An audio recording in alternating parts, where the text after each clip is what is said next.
हिंदू सनातन धर्म के अनुसार मोर शुद्धता, विद्या, कला, धन और संस्कृति के गुणों का प्रतिनिधित्व करते हैं।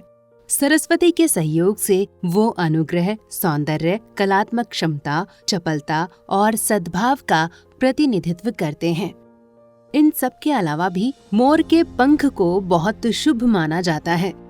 खुद भगवान श्री कृष्ण सिर पर मोर पंख धारण करते थे। तो आज हम आपको सनातन धर्म में मोर से जुड़े सारे रहस्य को बताएंगे। और अगर आपने अभी तक हमारे चैनल द कर्मा को सब्सक्राइब नहीं किया है तो जरूर कर लीजिए। मोर कैसे बना कार्तिकेय का वाहन? संस्कृत भाषा में लिखे गए स्कंद पुराण के तमिल संस्करण कांडा पुराण में उल्लेख है कि देवासुर संग्राम में तारक और उसके दोनों भाई सिंघामुखम सुरापद्मन ने भी हिस्सा लिया था। युद्ध के दौरान सुरापद्मन एक पहाड़ का रूप ले लेता है।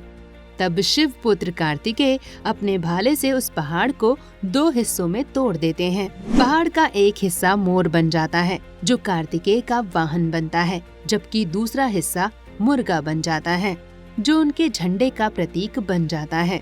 कार्तिकेय की पत्नी मानसा देवी भी मोर की सवारी करती हैं। दूसरी कथा के अनुसार कार्तिकेय को ये वाहन भगवान विष्णु ने उनकी साधक क्षमता को देखकर ही भेंट किया था। मयूर का मन चंचल होता है। चंचल मन को साधना बड़ा ही मुश्किल होता है।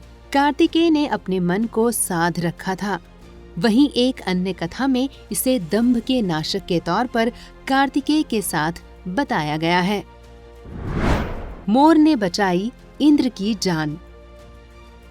वाल्मीकि रामायण की एक कथा के अनुसार हुआ यूं कि जब रावण ने तीनों लोगों को जीतने का प्लान बनाया तो वो इंद्र से युद्ध करने पहुंचा। उस वक्त इंद्रदेव ने मोर का रूप धारण कर खुद की रक्षा की। जब रावण वहां से चला गया तो इंद्र ने मोर को वरदान दिया कि अब से सांप से कभी मोरों को डर नहीं होगा। इंद्र ने ये भी वरदान दिया कि उनके पंखों पर आंखों जैसे चिन्ह प्रकट हो जाएंगे, जिससे सभी को याद रहे कि इंद्र ने मोर बनकर अपनी रक्षा की थी। तीसरा सबसे अद्भुत वरदान दिया कि जब भी मैं बारिश करूंगा तो मोरों को बहुत खुशी होगी और वो अपने पंख फैलाकर नाचने लगेंगे। गणेश भी करते थे मोर की सवारी। गणेश पुराण में ही ये कथा भी है कि मयूरेश्वर गणपति अपनी सवारी मयूर को अपने भाई कार्तिकेय को भेंट कर देते हैं। ऐसा इसलिए क्योंकि इसके पहले स्कंद या कार्तिकेय का वाहन मुर्गा था और वो विघ्न करने वाले देवता के रूप में प्रसिद्ध थे।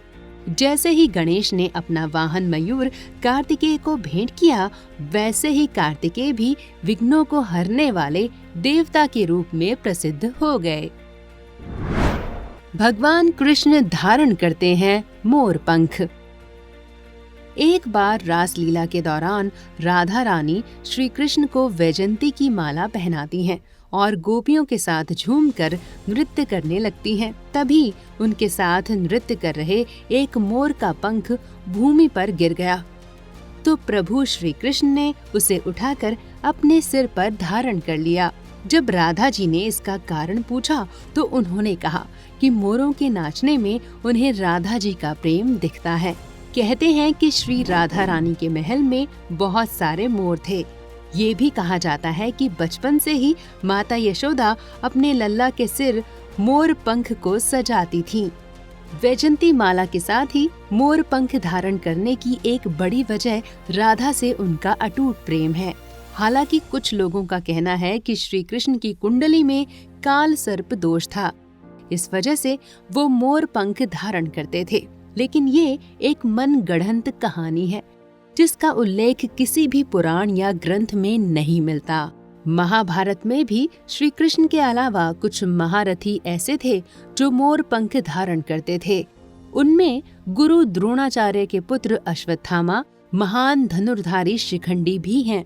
मोर पंख धारण करने वाले को भी शिखंडी कहा जाता है। वर्तमान में भी नीला मोर भारत और श्रीलंका का राष्ट्रीय पक्षी है। जिस तरह से जीवन में सुख और दुख के कई रंग होते हैं, वैसे ही मोर पंख भी कई रंगों में होते हैं। ये मोर पंख बताता है कि जीवन के रंग को जैसा हम देखते हैं वैसा ही वो दिखता है, इसलिए अपने नजरिए को बदलकर खुशी पाई जा सकती है।